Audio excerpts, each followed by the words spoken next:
Bien, je salue tout le monde et particulièrement ceux qui ont bien voulu se connecter et qui ne sont pas de notre Église. Je vous demande de vous accrocher parce que le sujet est difficile. Ma dernière exhortation du 29 janvier dernier se situait, comme souvent, dans le cadre des temps de la fin. Nous avons essayé de répondre à la question « quand ?», c'est-à-dire quand le Seigneur viendra chercher son Église. Et nous avons constaté que la pandémie en cours nous a fait progresser un peu dans nos recherches. Vendredi dernier, le pasteur Christian Lévy disait, faisant allusion au retour du Seigneur, « La pandémie a-t-elle quelque chose à nous apprendre ?» Dimanche dernier, le pasteur Mathias confirmait le caractère prophétique de cette pandémie. Aujourd'hui, avec le renfort de notre frère Jean-François Herrera, membre de l'ADD de Gap, qui m'a donné de précieuses références bibliques assorties d'explications, et avec l'aval de notre pasteur Bruno Astier, nous allons essayer de mieux discerner les signes des temps. En d'autres termes, où en est le monde dans ces temps de la fin que nous vivons? Je précise, en le regrettant, que le frère Herrera, lecteur assidu de la Bible en plusieurs versions, ne souhaite pas participer au Zoom, étant réfractaire à l'informatique selon ses propres termes et aux nouvelles techniques de communication. Dernière précision, cet exposé est dense. Pour ceux qui le désirent, je peux leur renvoyer le texte. Il suffira de me le demander, si possible, par mail.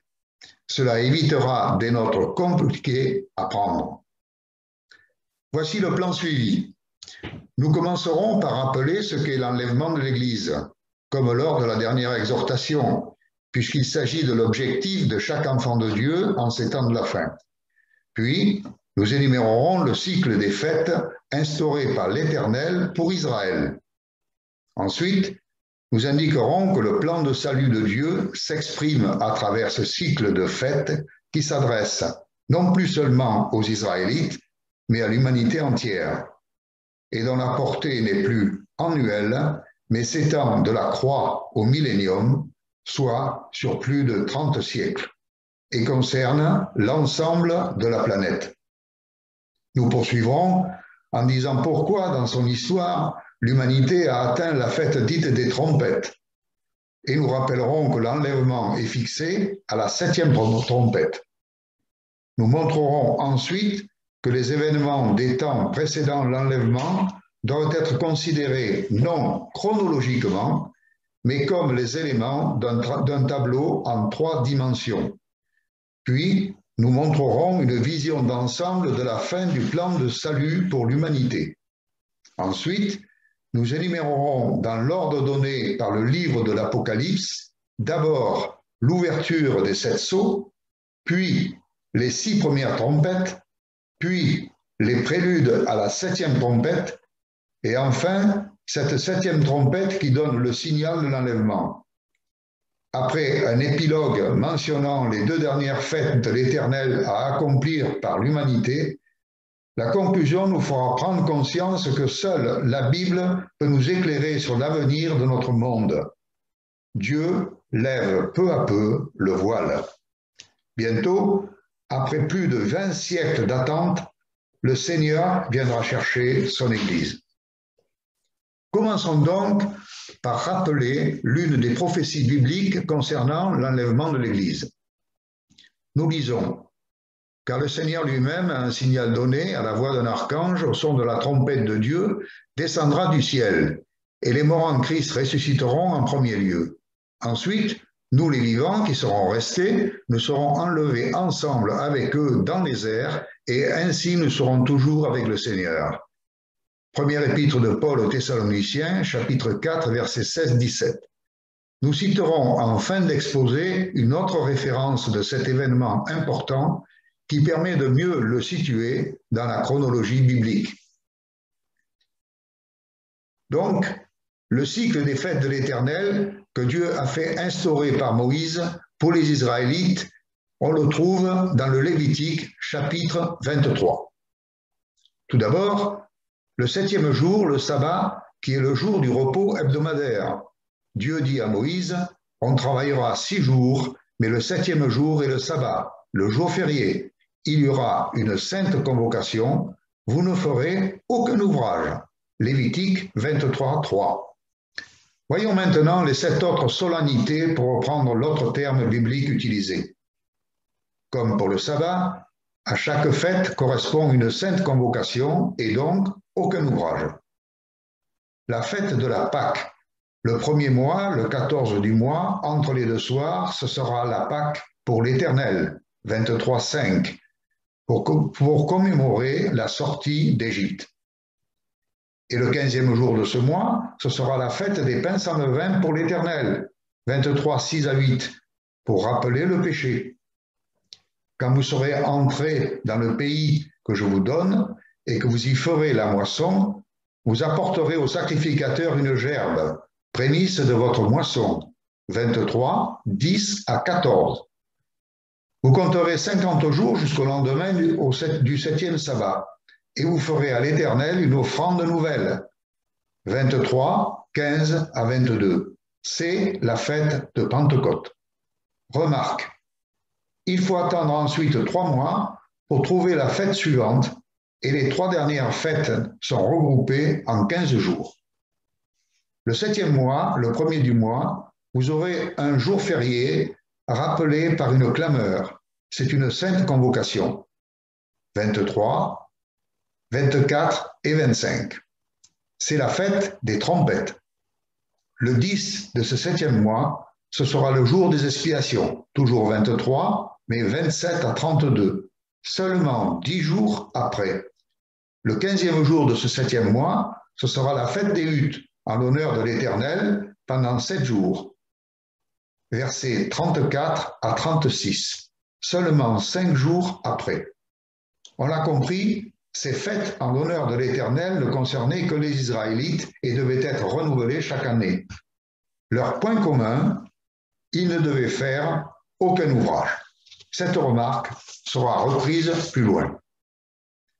Il y a une analogie entre ces fêtes annuelles concernant uniquement les Israélites placés sous la loi et le plan de Dieu pour l'humanité, prévoyant un cycle de fêtes ou temps fort unique qui jalonne son histoire au cours des siècles. Nous savons que Christ est au centre de la Bible.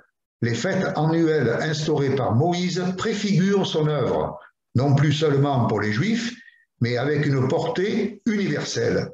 C'est le plan de Dieu pour l'humanité. D'ailleurs, avant de monter au ciel, Jésus a expliqué à ses disciples, « Il fallait que s'accomplisse tout ce qui est écrit de moi dans la loi de Moïse, dans les prophètes et dans les psaumes. » Luc, chapitre 24, verset 44. Le plan de Dieu pour l'humanité, parallèle avec les fêtes de l'Éternel. Voyons les similitudes. Il y a d'abord le jour hebdomadaire de repos, le 7e jour. Depuis la résurrection de Jésus, il devient le premier jour de la semaine. Puis la Pâque, la fête des pains sans levain, la fête des gerbes et la Pentecôte symbolisent successivement la croix, la repentance et la conversion, la résurrection et le baptême du Saint-Esprit. Ces 4 fêtes sont bien sûr toujours actuelles, depuis le début du temps de la grâce ou depuis la croix, pour chaque chrétien. Cependant, dans le déroulement du plan de Dieu pour l'humanité, nous sommes arrivés à la fête des trompettes, c'est-à-dire le temps où Jésus va venir chercher son Église. Nous allons y revenir. Pour en terminer avec la liste des 7 fêtes de l'Éternel, citons les fêtes futures, c'est-à-dire le jour des expiations, qui symbolise le retour de Jésus venant mettre fin à la bataille d'Armageddon et à la dictature de l'Antichrist. C'est là enfin qu'il sera reconnu des survivants d'Israël qui se repentiront. Dernière fête, la fête des huttes, qui annonce le règne du Christ pendant le millénium. Il reste donc 3 fêtes en cours ou à venir dans l'histoire de l'humanité, telle qu'elle a été fixée par Dieu. Elles sont regroupées en 15 jours, alors que 3 mois séparent la Pentecôte de la fête des trompettes? Y a-t-il un parallèle à faire entre, d'une part, ces 3 mois d'attente et les 20 siècles de pratique des 4 premières fêtes, et d'autre part, les 15 jours et seulement quelques années entre l'enlèvement et le début du millénium? C'est possible, mais la parole n'insiste pas sur ce point, nous non plus. D'ailleurs, l'Épître aux Hébreux, chapitre 10, verset 1, nous dit « La loi possède une ombre des biens à venir et non pas l'exacte représentation des réalités. » Bref, nous allons nous intéresser maintenant à la fête des trompettes, puisque c'est au son de la 7e trompette qu'aura lieu l'enlèvement de l'Église. Pourquoi? La pandémie actuelle et ses conséquences. C'est ce confinement subi par le monde depuis mars 2020 qui caractérise l'avènement de la fête des trompettes, car pour la première fois, le monde est à l'arrêt, comme pour toutes les fêtes de l'Éternel.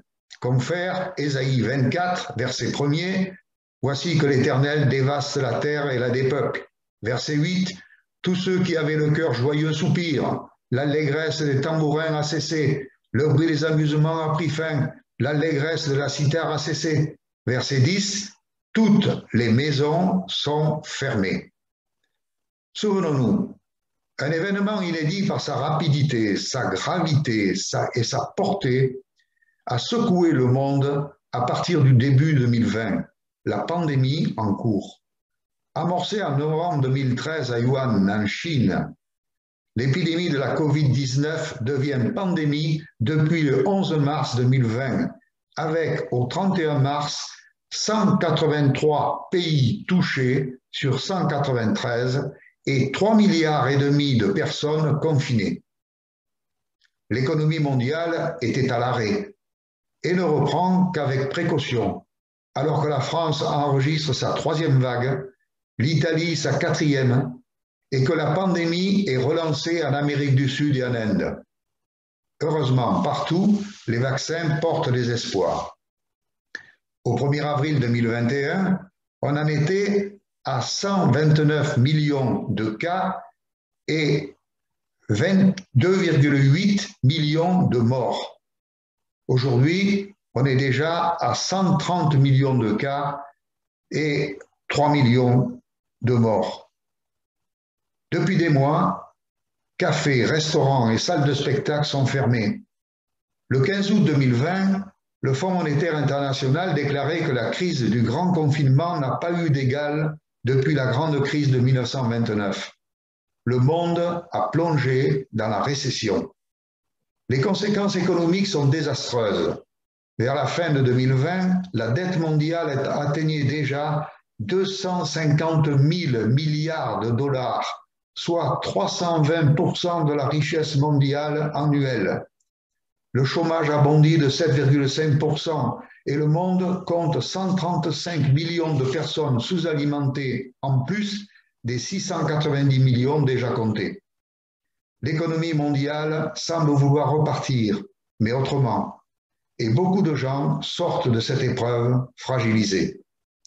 Car, au fil des mois, on se rend compte que la reprise est incertaine et sélective.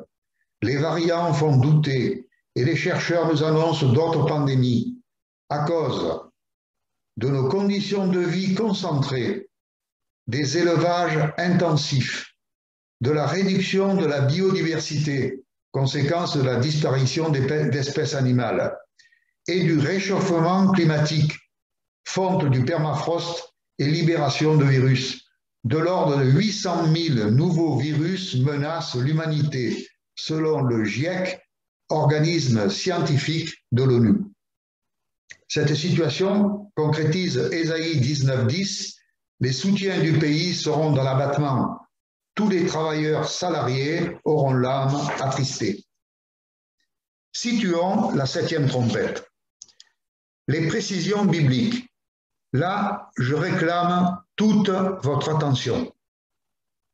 Les 7 trompettes sont énumérées dans le livre de l'Apocalypse du chapitre 8, verset 7 à la fin du chapitre 11.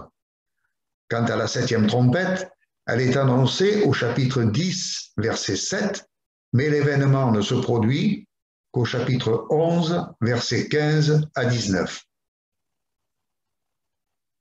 Nous nous trouvons donc après l'ouverture des sept sceaux, du chapitre 6 au début du chapitre 8, et avant l'épisode de la femme, l'enfant et le dragon du chapitre 12, qui précède le règne de l'Antichrist au chapitre 13.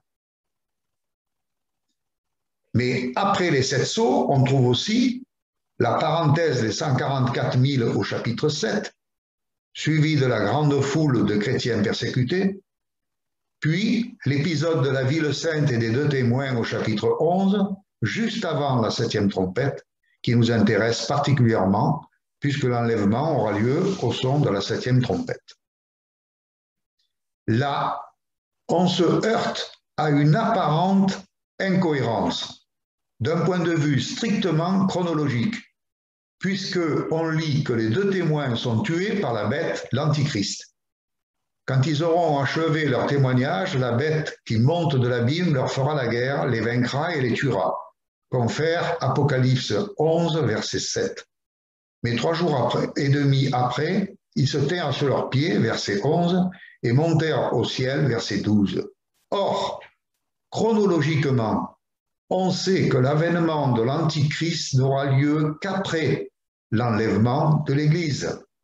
Confère 2 Thessaloniciens 2, versets 7 et 8, nous l'avons vu lors de l'exhortation du 29 janvier.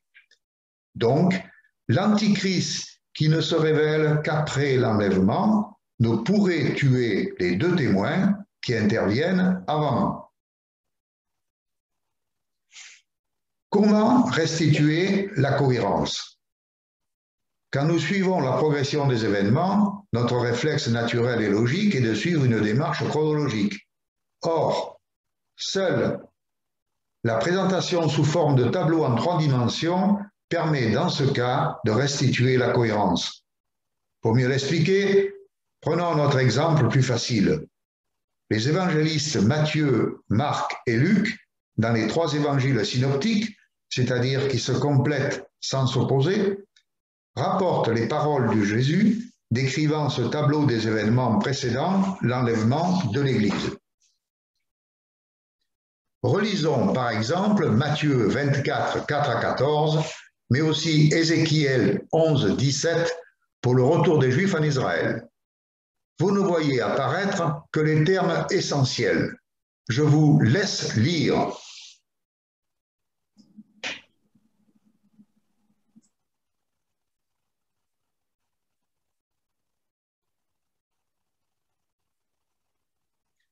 On a une succession d'événements, pas toujours en rapport les uns avec les autres, et qui se déroulent aussi bien parallèlement que successivement. Concrètement, ils sont imbriqués les uns dans les autres. Je vous laisse lire à nouveau l'écran suivant.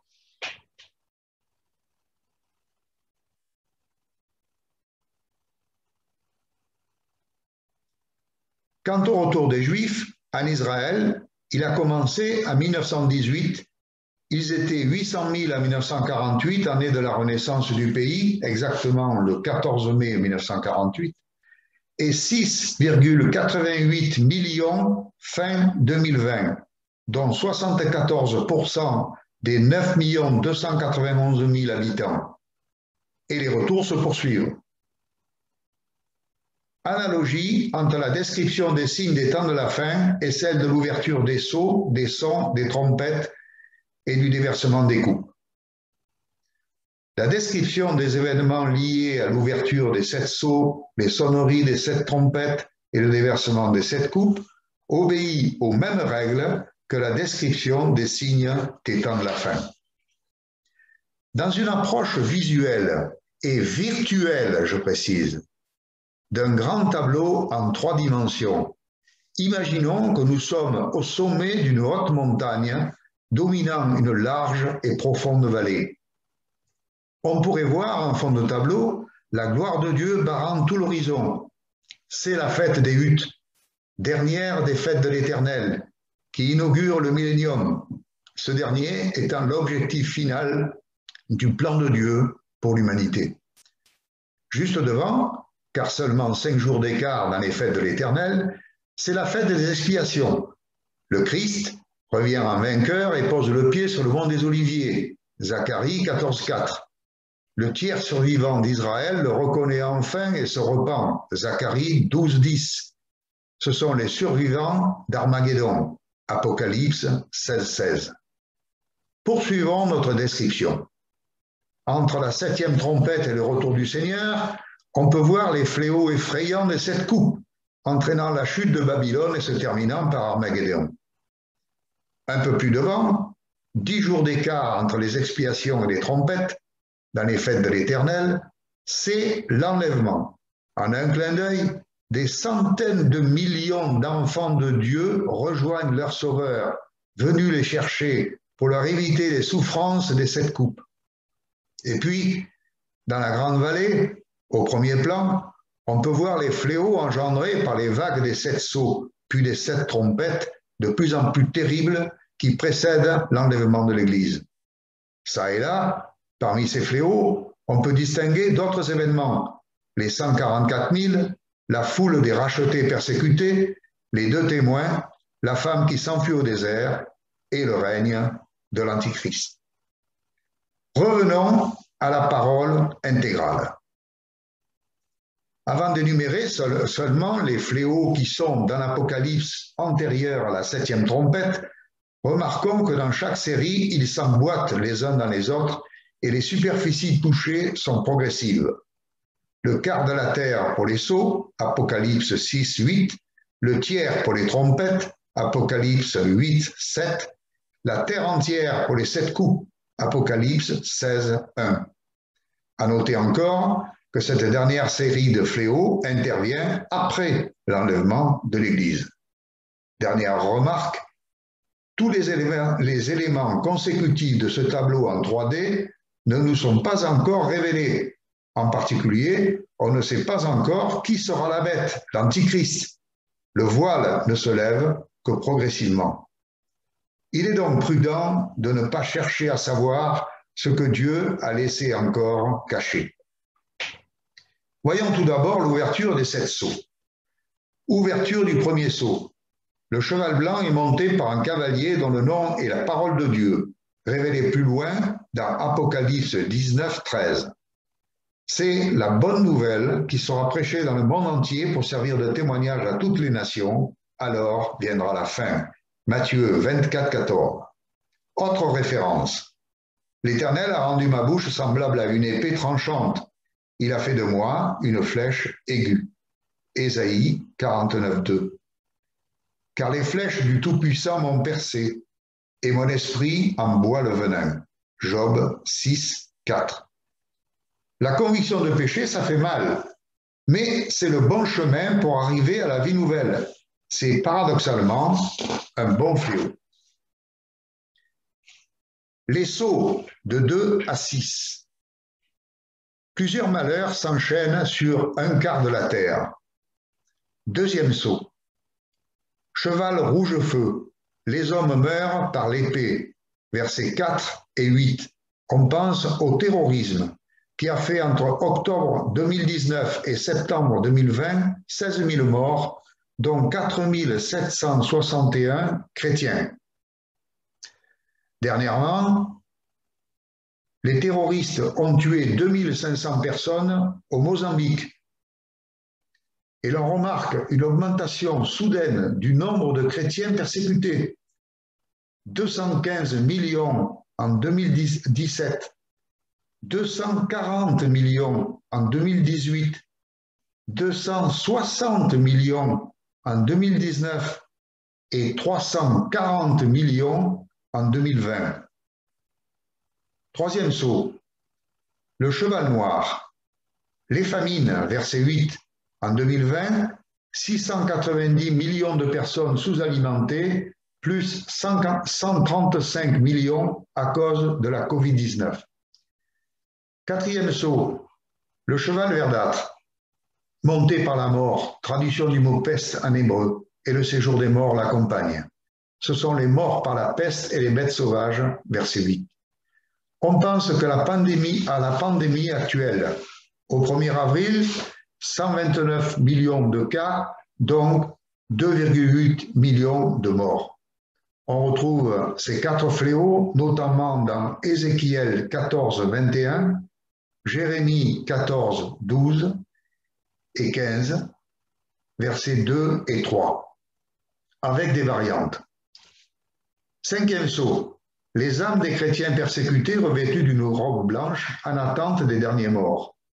Déjà, on en est à 2983 chrétiens morts en 2019 et 4761 morts en 2020, soit plus 60%.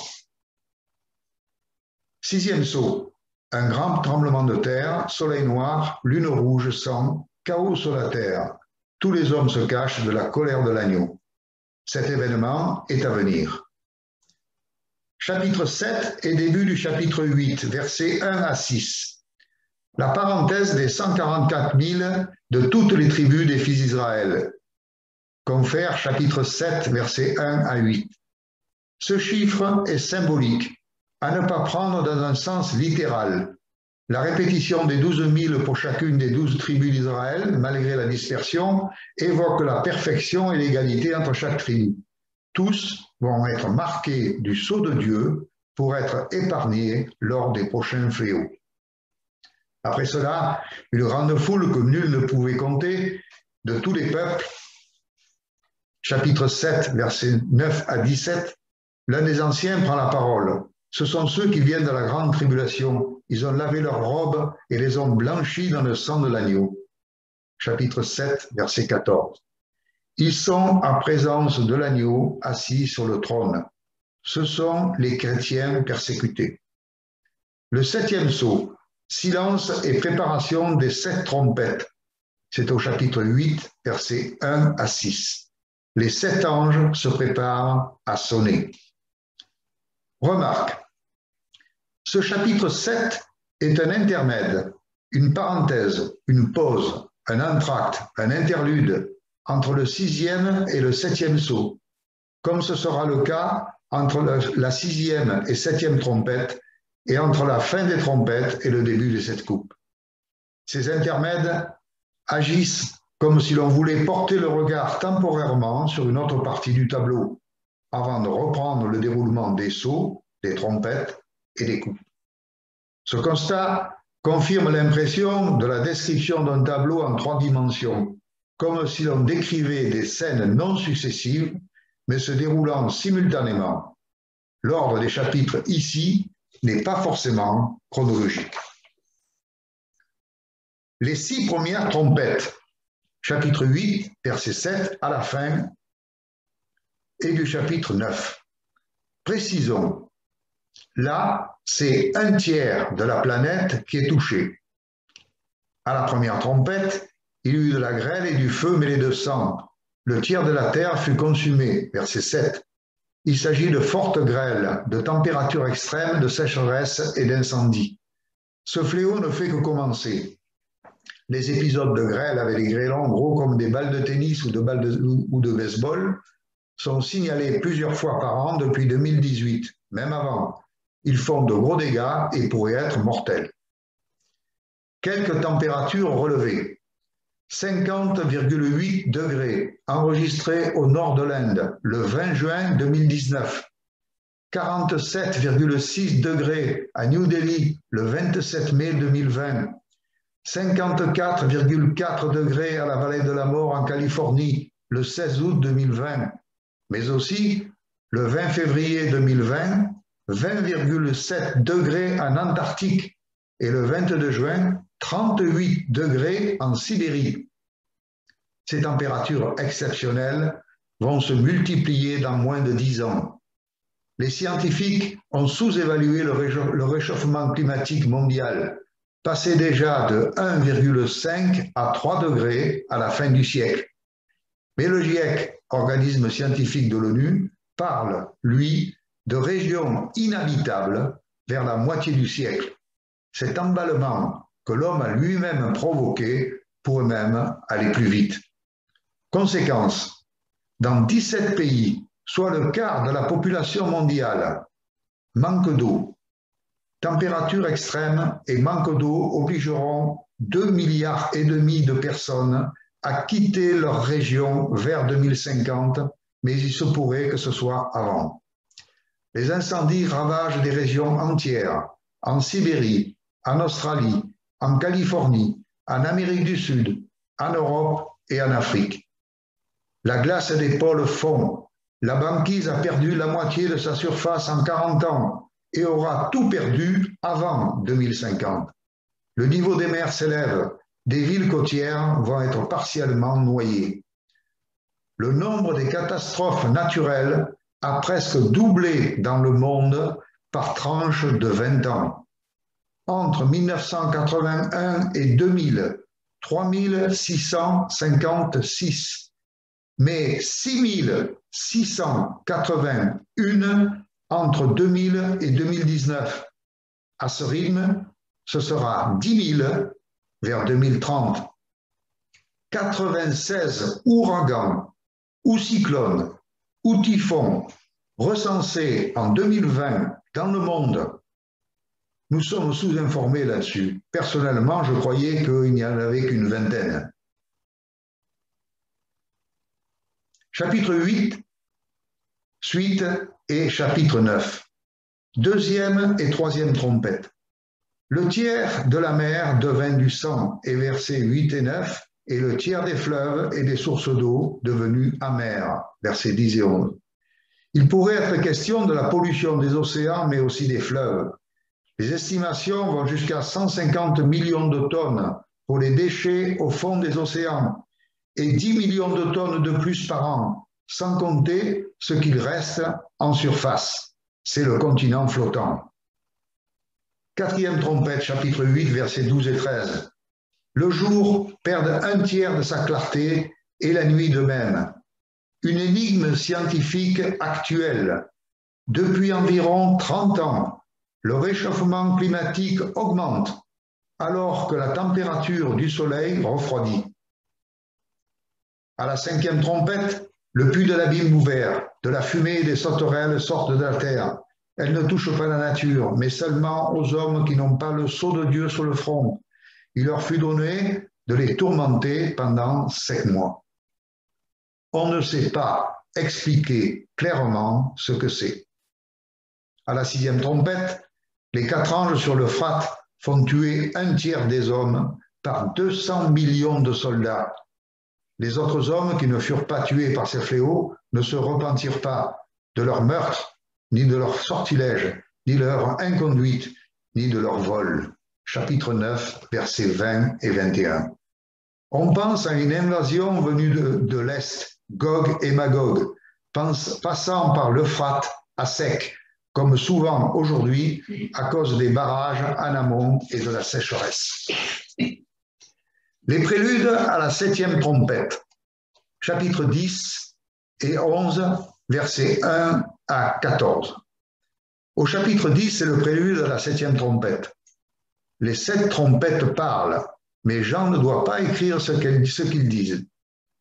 L'ange jura qu'il n'y aurait plus de délai, mais qu'au jour de la voix du 7e ange, quand il s'apprêtera à sonner de la trompette, alors le mystère de Dieu s'accomplirait, comme il en avait annoncé la bonne nouvelle à ses serviteurs les prophètes.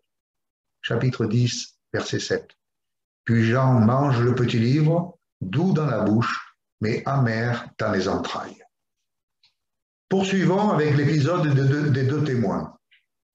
Au chapitre 11, les 2 témoins prophétisent pendant 1260 jours, 3 ans et demi, soit la première moitié du règne de l'Antichrist. Ils ont le pouvoir de fermer le ciel, afin qu'il ne tombe pas de pluie pendant les jours de leur prophétie, le pouvoir de changer les eaux en sang et de frapper la terre de toute espèce de plaie. Suite du verset 6. Puis la bête, l'Antichrist, les tue, verset 7. Mais 3 jours et demi après, il ressuscite et monte au ciel, versets 11 et 12. Il y a alors un grand tremblement de terre et 7000 hommes furent tués, verset 13. Remarque, on pense à Élie et Moïse, qui pourtant ne sont pas nommés. Jésus a dit que Jean-Baptiste était l'Élie qui devait venir avant lui. Matthieu 11, 13. Et les Juifs ne l'ont pas reconnu. Matthieu 17, 12. Comme Jésus d'ailleurs. Donc, ne disons pas ce que la Bible ne dit pas. Comme Jean-Baptiste pour la première venue du Christ, les deux témoins sont envoyés avant le retour du Seigneur en gloire. Les témoins sont souvent envoyés deux par deux, comme Moïse et Aaron, les disciples de Jésus, les disciples d'Emmaüs, Paul et Barnabas, Paul et Silas, Barnabas et Marc. La septième trompette. Au chapitre 11, versets 15 à 19, le septième ange sonna de la trompette. Et les voix fortes se rendirent dans le ciel en disant « Le royaume du monde est passé à notre Seigneur et à son Christ. Il régnera au siècle des siècles. » Apocalypse 11, 15. C'est l'enlèvement de l'Église. Citons notre passage biblique pour confirmer ce moment. L'apôtre Paul écrit « Voici, je vous dis un mystère, nous ne mourrons pas tous, mais tous nous serons changés en un instant, en un clin d'œil, à la dernière trompette, car elle sonnera, et les morts ressusciteront incorruptibles, et nous serons changés. Il faut en effet que ce corps corruptible revête l'incorruptibilité et que le corps mortel revête l'immortalité. 1 Corinthiens 15, 51 à 53. Cette référence biblique atteste formellement que l'enlèvement de l'Église aura lieu à la dernière trompette, donc la septième. Nous arrivons à la fin de ce récit. L'objectif est atteint. Les enfants de Dieu sont en sûreté avec le Seigneur, déjà depuis plusieurs années. Je lis. Le Saint vient, des rayons partent de sa main. La voilà, sa force cachée. Devant lui marche la peste. La fièvre sort sur ses pas. Il se dresse et prend la mesure de la terre. Habacuc 3, 3 à 6. En guise d'épilogue, rappelons qu'au moins 7 ans plus tard, ce sera le retour du Seigneur en gloire, accompagné des élus, après les fléaux de cette coupe, pour mettre fin au règne de l'Antichrist ou fête des expiations. Cette prophétie d'Habacuc montre bien qu'un épisode de peste précède le Seigneur, mais sa toute-puissance en supprime les effets, et Jésus-Christ s'apprête à régner sur la terre pendant 1000 ans, ou fête des huttes, afin de clore ainsi le cycle des 7 fêtes de l'Éternel, plan de Dieu pour l'humanité. En conclusion, seule la Bible, qui raconte l'histoire de l'humanité, créée et contrôlée par Dieu sur environ 70 siècles, peut nous aider à discerner les signes des temps que nous vivons. Dieu permet que le voile soit peu à peu levé sur le futur de notre monde. La connaissance augmente à chaque événement, pandémie, réchauffement climatique. Même les hommes qui vivent sans Dieu admettent que la pandémie en cours remet en cause beaucoup de choses dans la vie de notre planète, sans pouvoir encore en voir toutes les conséquences. Pour nous, ce monde à l'arrêt et qui ne redémarre pas comme avant, nous permet donc de dire que les hommes sont arrivés à la fête des trompettes. Cela signifie concrètement que nous allons vivre des temps difficiles au sein d'un monde qui vacille et qui vit majoritairement sans Dieu. Inutile de chercher à deviner clairement la nature des cataclysmes annoncés, ces choses s'éclaireront en leur temps, comme les effets de la pandémie actuelle. Mais prenons courage, car d'une part, nous savons que le Seigneur va préserver son Église comme il préservait son peuple pendant les 10 plaies d'Égypte, et d'autre part, le retour du Seigneur approche. Bientôt, après plus de 20 siècles d'attente, il va venir chercher ce qui lui appartienne. Gloire à toi, Seigneur. Frères et sœurs, pour les exhortations sur le retour du Seigneur, j'avais à cœur d'aller dans les temps de la fin jusqu'à l'enlèvement, événement unique et merveilleux pour chaque chrétien. Merci au Seigneur, à notre pasteur et à notre frère Jean-François Herrera d'avoir permis cela. Certes, c'est loin d'être parfait. Nous sommes loin de tout connaître, mais notre Dieu a permis de lever un coin du voile.